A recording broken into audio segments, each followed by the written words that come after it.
I want everybody here to be careful about what you post on Facebook. Because in the YouTube age, whatever you do, it will be pulled up again later somewhere in your life. And when you're young, you know, you make mistakes and you do some stupid stuff. And I've been hearing a lot about young people who, you know, they're posting stuff on Facebook and then suddenly they go apply for a job and somebody's done a search and, you know, so that's some practical political advice.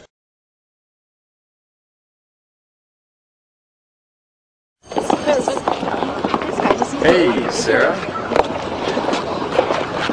Oh my God, she's so cute. How do you know him? Oh, Jonathan, do it like I taught you. Love the new tattoo, Sarah. Let's go! Dude, what? Dude, that's Sarah. The girl in the pink shirt. That's the girl I was telling you about. Oh, that's Sarah? Theater 2 on your left. Hey, Sarah. What color underwear today?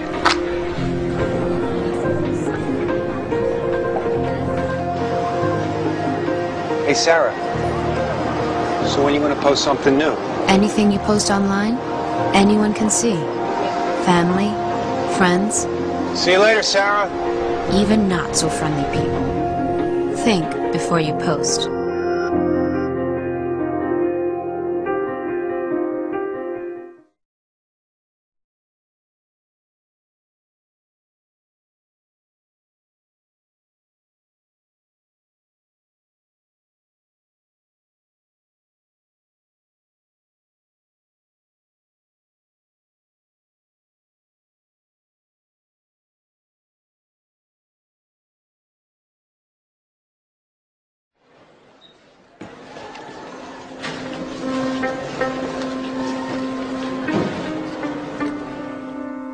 Killed him. Oh, man.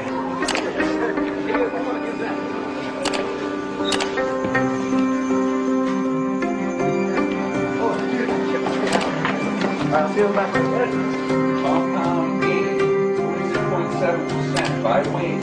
Compound B.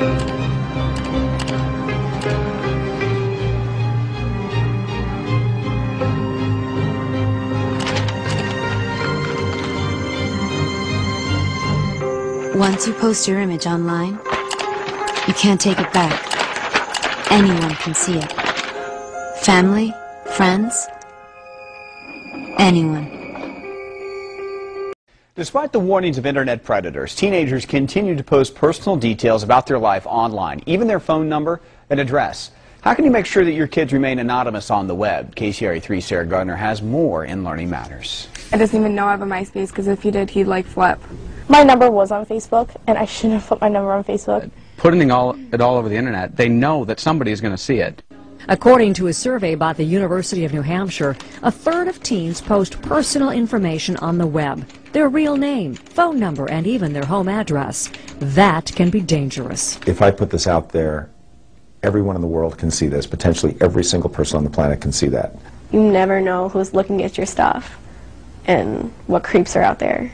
The best way for parents to keep creeps away, experts say, is to pay close attention to what your kids are doing on the internet. Monitor where they go, whom they talk to, how much time they spend online, and don't back down when your teen argues. You don't understand what I'm talking about. Okay, I'm sorry, I don't. I think the time of complete and total privacy, you know, this thing about, well, kids need their privacy, I think is bogus. You know, put the spyware on the computer and you ask them who they're talking to when they're on the computer. And they're going to get flack back from their kids, absolutely. But most importantly, experts say, keep the computer in an open place where you can easily see the screen. It should be in a place where if the parents are walking past, they can have some idea of what's going on, and the kids know